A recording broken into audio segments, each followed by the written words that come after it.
I'm Jim Carney. And I'm Linda Hirsch. And this is EdCast, a program created and produced by educators for everyone interested in education.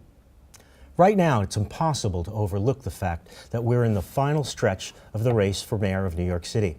If you've been near a TV, a radio, on the internet, or even watched the late-night talk shows, the campaigns and the scandals, gaffes, and every comment made by the candidates is dissected, analyzed, and lampooned, not only in the city, but nationally and even internationally.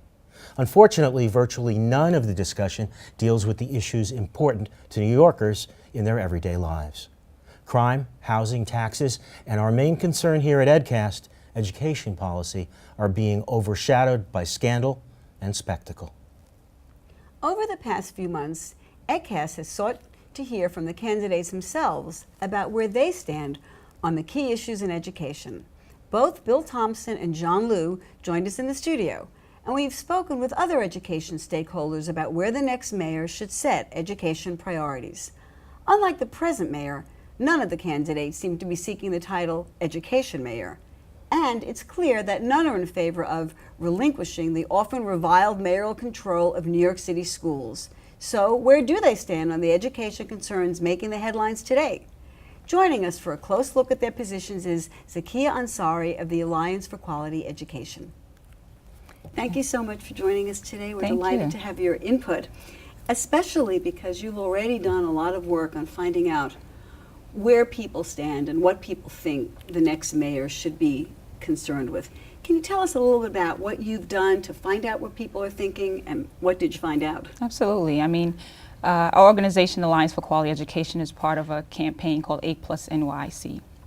And what an ingenious idea we had. We said, let's figure out what the people want, what the parents, students, educators, community members want to see moving forward in the direction of education.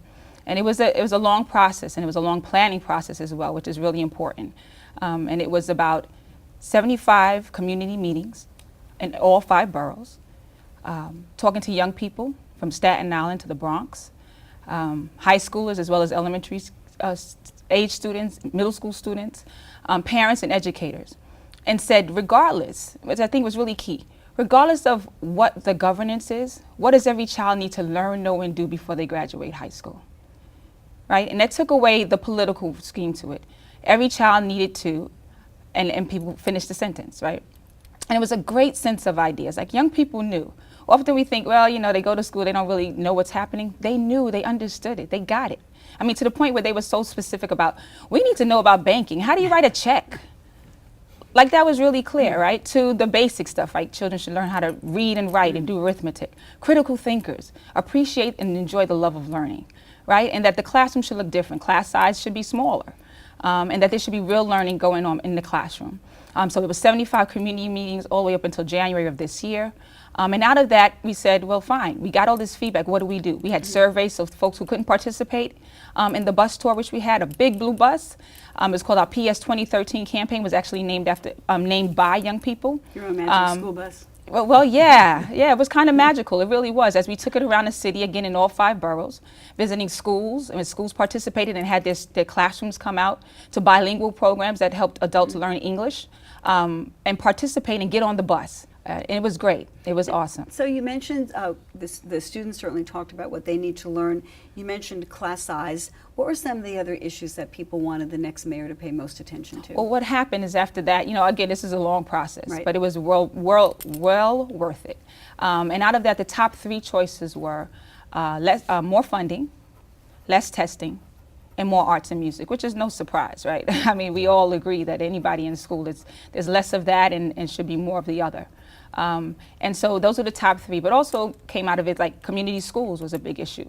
And then the focus on kind of school and discipline issues, where they get away from kind of the suspension piece and put forth restorative justice programs to really support young people who are struggling in school behaviorally. Mm-hmm. Well, education's always in the news. Absolutely. But recently, the issue of the test scores and the new tests. Yes. Brought the entire discussion once again back to the surface, if it ever went under the surface, of how tests are used to basically judge how our children are being educated. And as I think everybody knows, the test scores were at the very least a disappointment compared to prior years. Testing, teaching to the test. How was that subject represented? How did the people that you spoke with, the students as well as the parents, how did they feel about teaching to the test? Yeah, I mean, I think we've seen that over and over again in the news. Like you said, whether it's this time or in 2009, 2010, when the test scores were kind of revamped. And that anger and frustration of the young people of like, I want to learn in depth what's happening in math or a particular subject. I want to learn in depth what's happening in social studies or English. I don't want to just get a kind of rexograph sheet. I'm dating myself, I guess. a rexograph sheet or a copy of something that I have to bubble in. And they were clear on that. Parents were clear on that too, as well as educators. We want the love of, I mean, really the love of teaching has been kind of stripped out. The creativity has been kind of stripped out of the classroom over the years in regards to testing. And people were angry about it and realized that if we're going to use testing, my understanding, or assessment, it's supposed to be just that, right? To assess where students are. They're not reading well, then the comprehension is not doing really well. And then you provide the resources and tools for them to do better in that particular area. We have shifted to testing to be kind of this money-making tool where we punish schools and punish students and punish teachers. It's not what its original intent was. And when we can get back to really using that to do that, I think our children would be much better, our teachers would be much happier, and actually be able to teach in school. What's the alternative to testing, though, if you don't actually go out and do these assessments? And let's face it, testing is one way of doing it. What did the parents say, and do you see any suggestions out there on the horizon? It's that the consequences of not, quote unquote, doing well on these tests. And the falsehood that they are preparing our children to be college ready, right? And I think we saw that with the last revamping of the test scores. As a parent, I didn't share. I have 8 children. And I've managed to graduate 6 out of the New York City public school system. I have 2 more left. And I've never been so frustrated and angered this year than I have been in all those years. When my 7th grade and now going to be 8th grade son sat at the side of my bed at 6 in the morning before the ELA test with his hands in his head. And I'm saying, what's wrong, son? And he's saying, I don't know if I'm going to pass this test and it's going to move me to the next level. Why are we using teacher evaluations in regards to like how our children are doing, and teachers have input on that, portfolios? What have they done for the whole year? How can we base one test out of 180 days of our children in being in school and then frame it as, if you don't pass this test, you're not intelligent? That's not okay, especially in the communities of color. That is not okay. We had John Liu in the studio here as one of the candidates, of course, for the Democratic nomination for mayor. And he spoke a little bit about the issue of having our students properly prepared for college, in high school, and even going back before that. So let's take a minute to take a look at what candidate Liu said. Okay. So we've looked at the college graduation rates, and we find, and this shocks a lot of people, only 1 out of 5 New York City public high school students wind up getting a college degree. So that was interesting. And we define college degree as either a 4-year or even a 2-year degree after 12 years of entering high school. A generous allotment of 6 years to graduate from high school and another 6 years to attain some kind of college degree. So even with those generous terms, it's still only 1 out of 5 high school students. And I think your report mentioned that whereas 48% of our high school students may actually enroll, only that 1 in 5 actually end up getting the degree. That's correct. There's a lot of reasons why we have to focus on college degrees and to do so in economic terms. Number one, we've got to maintain not only our competitiveness, but our viability going into the future. If we're in the middle of the pack of other cities in America, and that doesn't even start to look at what major global cities in other countries are able to do, we're going to fall behind. You can't, we're not going to be, New York City is in my unbiased opinion, the greatest city in the world. We're the largest American city by far. We cannot be in the middle of the pack when it comes to educational achievement. So to maintain economic competitiveness and viability, we've got to make sure we have a well-educated modern-day workforce that is equipped to handle the needs and the job requirements of 21st century careers. College is a minimum when it comes to many of these situations. In terms of the other candidates, Was there any big disparities you saw in terms of how they feel about the testing issue? And I see that John Liu is really framing it in the issue that our students need to be prepared. They're not proficient right now. We see that. What was your sense of the other candidates? I mean, I think just like on many issues, right, they have all clearly shown in different degrees how they need to move, or they want to move, or they're going to move in a new direction from Mayor Bloomberg, which is really important, right, at basic. But I would say, I would even venture to go deeper on the being college ready, right? So being 12 years, almost 12 years of this administration, last year, 2012, 2011, 2012, 13% of Black and Latino children were graduating college and career ready. In this school year, 11% Black, 12% Latino are graduating college and career ready. 80% of them are getting into CUNY, having to take remedial courses. That's money out of my pocket. Like I shared, I have 8 children, which is not money that many of us in New York or other places can afford to pay. One number went down over this administration, which is the number of children of color who are college and career ready. One number went up, which is the amount of children having to take remedial courses. Neither one of them are positive, right? And so the acknowledgement of the fact that this testing, when what's happening, is an issue for candidates is really important to parents. The question becomes, what happens January 1st, 2014, when the next person, whomever he or she is the mayor? So while they all say there's an overemphasis on testing, the proof will be what happens in January. The other contentious issue that has been coming up a lot is this charter school issue. And I know there are many people who feel that there are too many of them, they are being co-located into public schools, where they're taking away the resources from public schools. What is your sense of where most of the candidates, where they stand? I think for the most part what we're seeing is, we're also part of a campaign called New York's Great Public Schools, and a few months ago we put out something calling for a moratorium on co-locations and school closures until there was a real plan in place to really support struggling schools. And pretty much all the mayoral candidates supported that. At that time, Weena wasn't in the race. And it really is to put a focus on the 96% of the schools in this city and the issues that are faced when you do co-locate. And I think it's more like forced co-locations, because the way this mayor has done it, it's been forcing schools within other buildings, not allowing schools to have conversations amongst each other when they're coming in.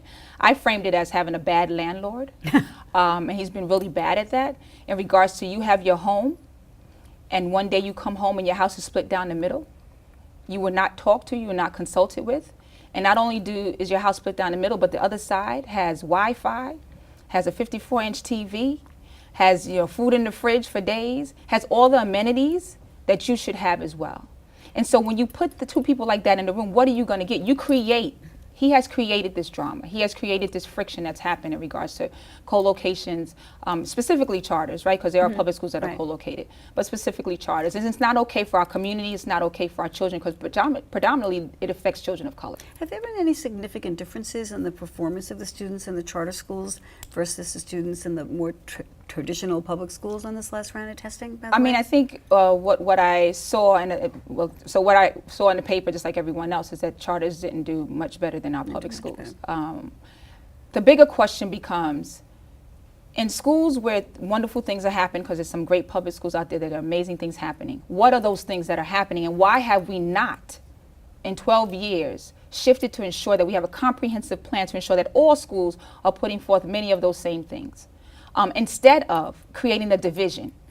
And this mayor has been really good at holding charters up as the answer and be all, and kind of throwing our public schools under the bus. When he should have been bringing folks together in a real conversation. We've talked about that on the program. There's no real reason for this overemphasis on charters in terms of the proof of being in the pudding. There doesn't seem to be so much to learn, and yet he really is presenting them as the model.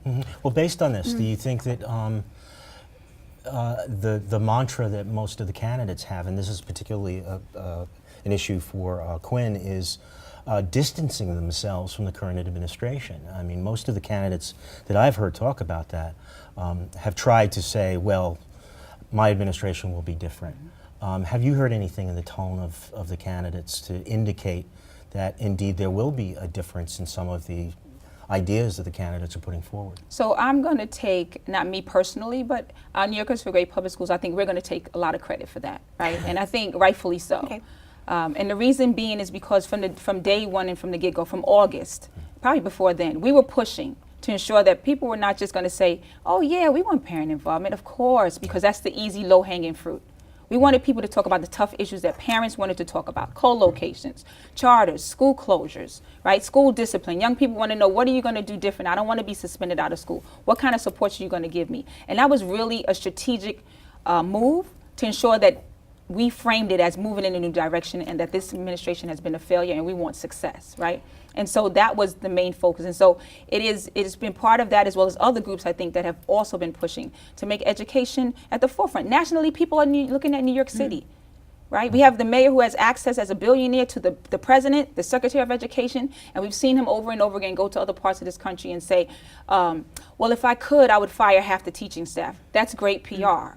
Right? That's great as a boss to be able to say that to your employees. I really love you for saying that. And so he says things like that, and he has far reach and far access, and that's not okay. We need to be talking to the folks on the ground, which we did with the PS 2013 bus tour, and as well as making sure that the candidates are stepping up and speaking out in a real productive and strategic and comprehensive way about how they want to shift in the new Now, direction. you alluded to parent involvement in the schools, and the panel for educational policy is one of the things the mayor's been very criticized for, because he appoints everybody.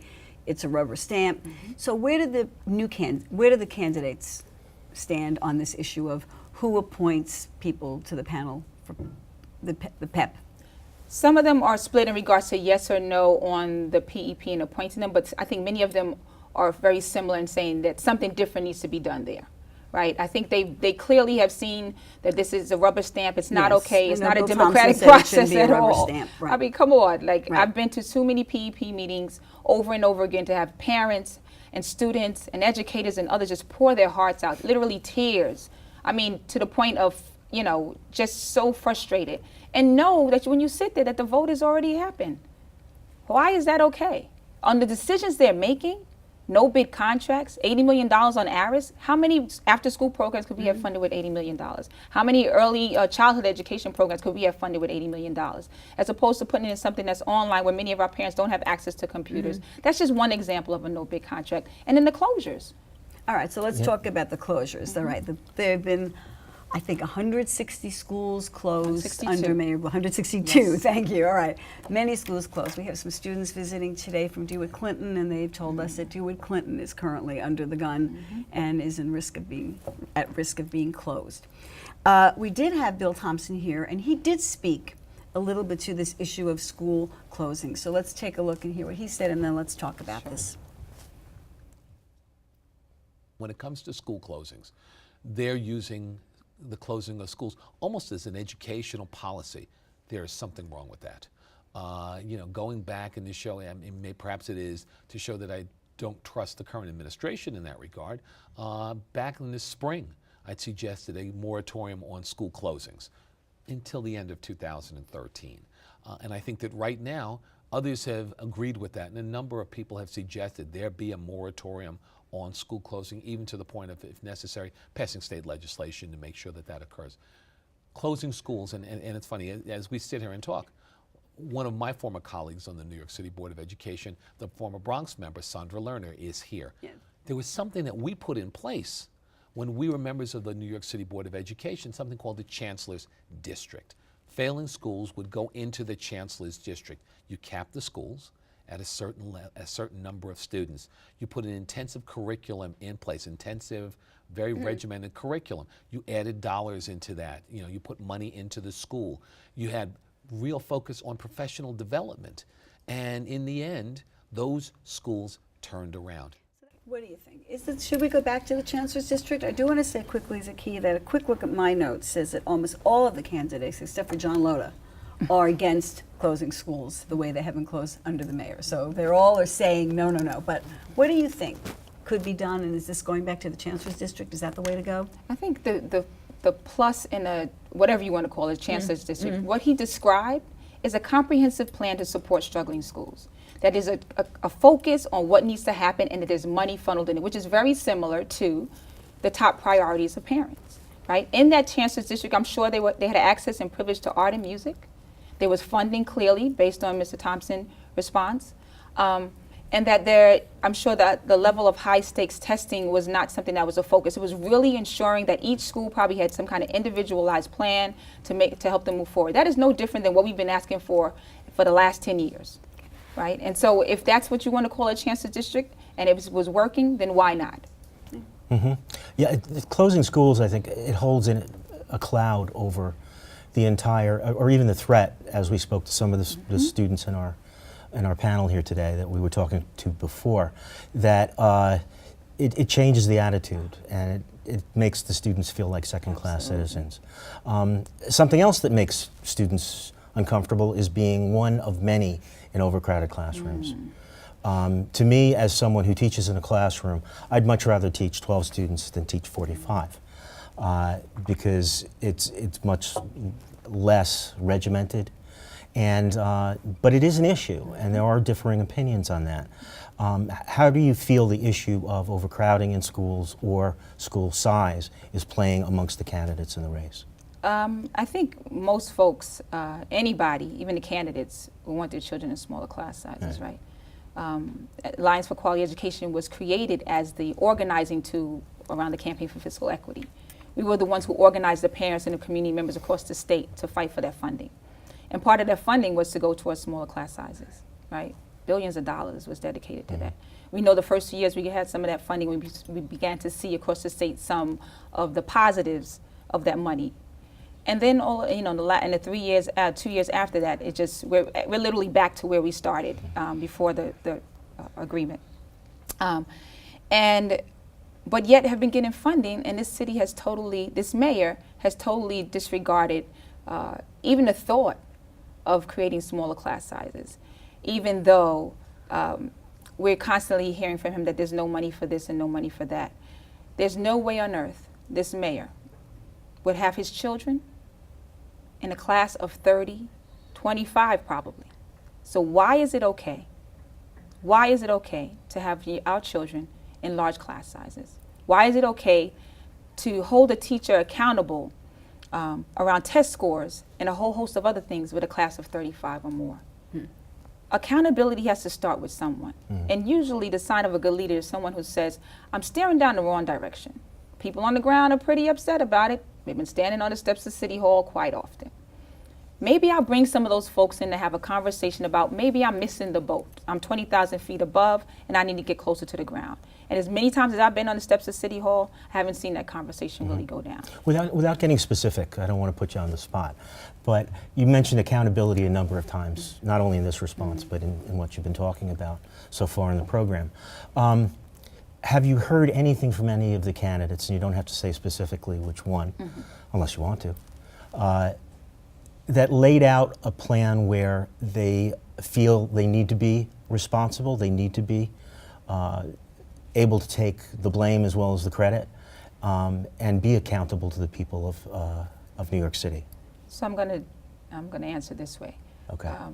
Like I said, as a parent, the next mayor is going to have to do more than show me at this point, right? Because I've heard a lot of talk over the last 12 years. I need show and prove. I need someone who's going to stand on those steps or do something January 1st, 2014 that is so different and says such a message to me as a parent who've invested my children in this system and to the rest of the parents and educators that I'm moving in a new direction and you can trust me and give me a reason why I can, which that will include laying out a plan that in the next 100 days I'm going to do X, Y, and Z, right? Imagine in New York, knowing that people look at us around the nation as beginners of a lot of things. And we have a new mayor that now is willing to be accountable, that stands up for all to see and say that I'm willing to heal this city, because that's what it's going to take. It's like being in a bad relationship for 12 years and there's no trust. Imagine that with all these millions of people in this city. We need someone who's going to be willing to stand on those steps loud and scream it to the rafters. I'm here, you can trust me. We're going to heal this city together. We're going to work together collaboratively with parents. We're going to use research-based strategies to support our schools and throw in some innovative stuff as well. And we're going to work with parents and educators and view them as assets. We're going to view you as an asset. Imagine After 12 years of a mayor who said, and I'm kind of paraphrasing, in 2011, when parents were pushing against the school closures, these parents, this is not the old Norman Rockwell days, right? These parents never had a good education, so they don't know what a good education looks like. I'm a parent. How do you think that makes me feel? And the parents we're talking about were mostly Black and Latino parents. We Well, need a mayor who's As going to we're do something different. listening go ahead, to the Lynn. candidates, and they're talking about the reducing of the class size, some of them are limiting it to K through 3. Is that the emphasis that we want to see, the reduced class size in the early years, or should we be listening for candidates who are talking about reducing class size across the board? What do you want to hear? I want a comprehensive plan that we know is not going to happen overnight, right? There's no way you can reduce class size in 1 year. Put a plan together where you're engaging people in a real conversation about how you're going to do that. That, to me, that's trust, right? Because I'm willing to sit with you and say, what does the plan look like? I'm serious about this. Let's start with K to 3, and maybe that's where we start. But my plan for 4, 5, and 6, 7, 8, let's roll it out. Okay. And that's what we need. We need planning. This is not going to happen overnight. We only have 2 more minutes left. You can believe that. So I want a quick question. When we look at the endorsements of the candidates, Bill de Blasio was endorsed by the PSC, and Bill Thompson was endorsed by the UFT. What do you make of those endorsements? What What do they say to you, or?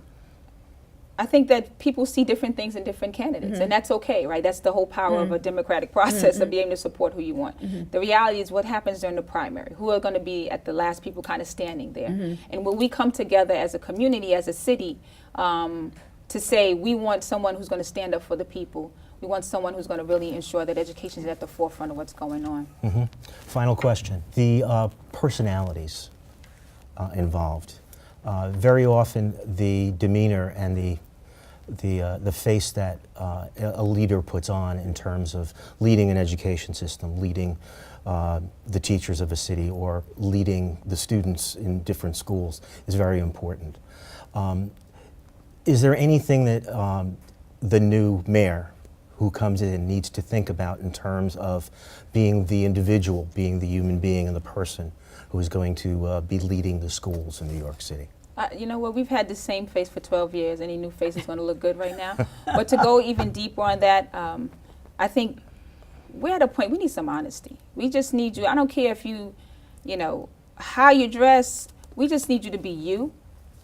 We need you to engage us in a real dialogue about what you're going to do differently. We need planning processes that are going to happen, because education is not the only issue that we're going to be facing, even though for me it's like, passion for me, but housing issues. We need a mayor who's going to face and talk about the race and class issue in the city in a real, concrete way, where those folks who we're talking about are actually the ones engaged in the conversation, which would be a great change. Well, we'll be back to talk about this again as we go on. Yes, post-primary. And also we want to tell our viewers, of course, to vote on primary day, because the Absolutely. voter turnout for primary day is usually low, and this is an Yes, important time to get out there. yes. And of course, our complete interviews with John Liu and Bill Thompson can be seen on our website, on the CUNY TV YouTube, on the CUNY YouTube site, I'm sorry. And we want to thank you very much for joining us My and for pleasure. sharing some of your thoughts about what we want to see as the next mayor's education priorities. Thank you. Thank you, Zakiyah Ansari. Thank you so much. Right. Well, that does it for this edition of EdCast. Until next time, class dismissed.